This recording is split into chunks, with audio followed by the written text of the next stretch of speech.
नमस्कार, SBT news में आपका स्वागत है और पेश है इस वक्त राजस्थान की बड़ी खबरें।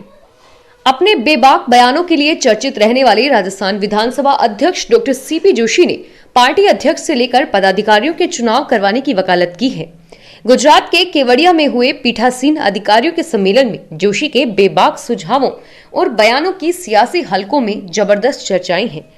जोशी ने पार्टियों के भीतर चुनाव करवाने के साथ साथ कोर्ट के बढ़ते दखल और राज्यपालों की भूमिका पर भी गंभीर सवाल उठाए। यात्रियों के लिए खुश खबर है। राजस्थान राज्य पथ परिवहन निगम के बस स्टैंड पर बसों की समय सारणी की जानकारी अब रेलवे स्टेशन के तर्ज पर एलईडी के माध्यम से दी जाएगी। रोडवेज के अध्यक्ष और प्रबंध निदेशक राजेश्वर सिंह ने बताया कि रोडवेज की सूचना प्रौद्योगिकी शाखा को यात्रियों की सुविधा के लिए 43 प्रमुख बस स्टैंड पर एलईडी टीवी के माध्यम से बस आवागमन और समय सारणी की सूचना उपलब्ध कराने के निर्देश दिए हैं। सीएमडी ने बताया कि रोडवेज के अधीन 43 बस स्टैंड पर 55 इंच की लगभग 400 एलईडी टीवी लगवाकर इंक्वायरी सिस्टम के माध्यम से बसों के समय सारणी की सूचना प्रदर्शित की जाएगी। क्रूड ऑयल के दामों में तेजी के बने रहने के कारण शनिवार को लगातार तीसरे दिन सरकारी तेल कंपनियों ने पेट्रोल डीजल के दामों में बढ़ोतरी कर दी है। तेल कंपनियों ने पेट्रोल में 25 पैसे और डीजल में 30 पैसे की वृद्धि की है। जयपुर में अब पेट्रोल के दाम 25 पैसे की बढ़ोतरी के साथ 89.41 रुपए प्रति लीटर हो गए और वहीं डीजल के दाम 30 पैसे की तेजी के साथ 81.15 रुपए प्रति लीटर पर आ गए हैं। राजस्थान विधानसभा डॉक्टर सीपी जोशी सरकार और विधायिका के कामकाज में कोर्ट और गवर्नर के बढ़ते हस्तक्षेप पर गंभीर सवाल उठाए हैं। जोशी ने कहा कि कोर्ट अब सरकार और विधायिका के काम में दखल दे रहा है और अब भी कोर्ट का दखल खत्म नहीं हुआ तो कब करेंगे। जनता सुप्रीम है, नीति बनाने का काम न्यायपालिका करने लग गई तो संसदीय लोकतंत्र का मतलब ही नहीं रह जाएगा। प्रदेश में स्थानीय निकाय अब सीधे निशुल्क भूमि आवंटन नहीं कर सकेंगे। राज्य सरकार ने निकायों के निशुल्क भूमि आवंटन के अधिकार को छीन लिया है और इससे पहले निकायों को सरकारी अर्थ, सरकारी चैरिटेबल ट्रस्ट और अन्य संस्थाओं को निशुल्क भूमि आवंटन के अधिकार दिए गए थे। राजस्थान के नगरीय क्षेत्रों में विभिन्न उद्देश्यों के लिए भूमि आवंटन के लिए भूमि आवंटन नीति 2015 जारी की गई थी। राज्य सरकार ने 28 जून और 25 नवंबर 2016 को आदेश जारी कर भूमि आवंटन नीति के बिंदु संख्या 9 में निशुल्क भूमि आवंटन के लिए निकायों को शक्तियां दी थी। छात्र 2 महीने से जेईई एडवांस में तीसरा मौका देने की मांग को लेकर आईआईटी और शिक्षा मंत्रालय को चिट्ठियां लिख रहे हैं। ताजा चिट्ठी 16 नवंबर को लिखी गई। इसमें आईआईटी को संबोधित करते हुए कहा गया कि जो छात्र महामारी के दौरान मानसिक तनाव की वजह से अच्छा प्रदर्शन नहीं कर पाए उन्हें अगले साल एक और मौका मिलना चाहिए। इस बीच आईआईटी प्रबंधन ने 1 लाख छात्रों को तगड़ा झटका दिया है। सत्र 2019-20 के तहत जेईई एडवांस 2020 के लिए क्वालिफाई करने वाले सभी सफल 1 लाख छात्रों को तीसरा मौका नहीं देगा।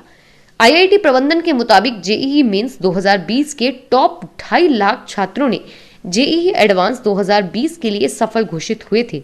इनमें से महज 1,60,864 छात्रों ने ही पंजीकरण करवाया था। पिछले दिनों हुई बारिश और उसके बाद चल रही ठंडी हवाओं के कारण प्रदेश में सर्दी ने जोर पकड़ लिया है।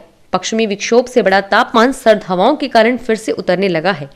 बीती रात आधा दर्जन शहरों में रात का पारा 2 से 3 डिग्री नीचे चला गया और इससे लोग ठंड से ठिठुरने लगे हैं। बीती रात माउंट आबू में प्रदेश की सबसे ठंडी रात वहां न्यूनतम पारा 3.4 डिग्री रहा और वहीं जयपुर में रात का पारा 14 डिग्री रहा। फतेहपुर में 4.2, चूरू में 7.6, बीकानेर में 8 डिग्री, पिलानी में 8.1, वनस्थली में 8.5 तथा सीकर में न्यूनतम तापमान 9.5 डिग्री रहा। चूरू, श्रीगंगानगर, हनुमानगढ़, सीकर, जैसलमेर, बीकानेर, भीलवाड़ा, चित्तौड़गढ़ और उदयपुर में पारा 10 डिग्री सेल्सियस से नीचे आ गया। जिला मुख्यालय सहित ग्रामीण क्षेत्र में देवउठनी 11 से विवाह समारोह शुरू हो गए और उधर मेहमानों की संख्या को देखते हुए जिला प्रशासन की चिंता है कि कोरोना संक्रमण नहीं फैल जाए। बारात निकलने, मायरा, तोरण की रस्म, सामूहिक भोज आदि में लोग सोशल डिस्टेंसिंग की पालना नहीं कर रहे। ऐसे में प्रशासनिक अधिकारी विवाह समारोह स्थल पर जाकर समझा रहे हैं कि सरकारी गाइडलाइन की पालना करें। प्रशासन ने कुछ जगह 25,000 रुपए का जुर्माना भी लगाया है। कोरोना संक्रमण से बचने के लिए लोग देसी पद्धति पर अधिक भरोसा कर रहे हैं। बीते 8 माह से लोग काढ़ा सेवन करने लगे हैं। कुछ स्वयंसेवी संगठन निशुल्क काढ़ा वितरित कर रहे हैं और कई लोग घरों पर भी आयुर्वेदिक औषधियों का सेवन करने लगे हैं। चिकित्सकों का कहना है कि इन औषधियों की तासीर गर्म रहती है। ऐसे में यदि इनको उबाल कर नियमित सेवन किया जाए तो कोरोना से बचा जा सकता है। नया बाजार स्थित पंसारियों के मुताबिक मार्च माह से नवंबर माह तक गिलोय सहित अन्य औषधियों की खपत 10 गुना बढ़ गई है।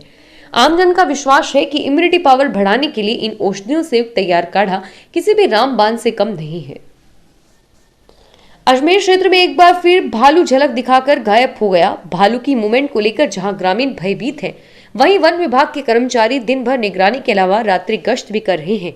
इसके बावजूद न भालू के पगमार्क मिल सके और न ही भालू का मल नजर आया, जिससे यह पता चल सके कि भालू यहीं कहीं मौजूद है और उसकी अब यहां आवाजाही है। प्रदेश में चिकित्सक एमबीबीएस और इंटर्नशिप करने वालों के तत्काल बाद पीजी के दौड़ में लग जाते हैं। वे गांवों में नौकरी नहीं करना चाहते।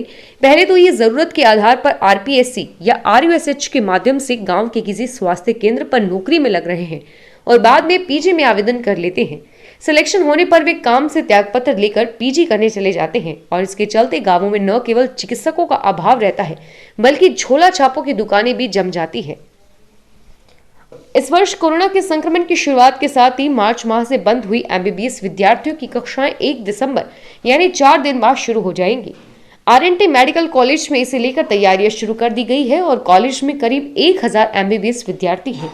इन विद्यार्थियों के लिए कोरोना प्रोटोकॉल का पूरा पालन करना होगा। कक्षाओं को शुरू करने को लेकर नियमावली तैयार की जा रही है और इसे लेकर नेशनल मेडिकल कमीशन और राज्य के शिक्षा चिकित्सा सचिव इसके आदेश जारी किए हैं। फिलहाल इस बुलेटिन में इतना ही और फिर हाजिर होंगे तमाम बड़ी खबरों के साथ। एसबीटी न्यूज के वीडियो देखने के लिए हमारे चैनल को सब्सक्राइब करें और नोटिफिकेशन पाने के लिए बेल आइकन पर क्लिक करें। धन्यवाद।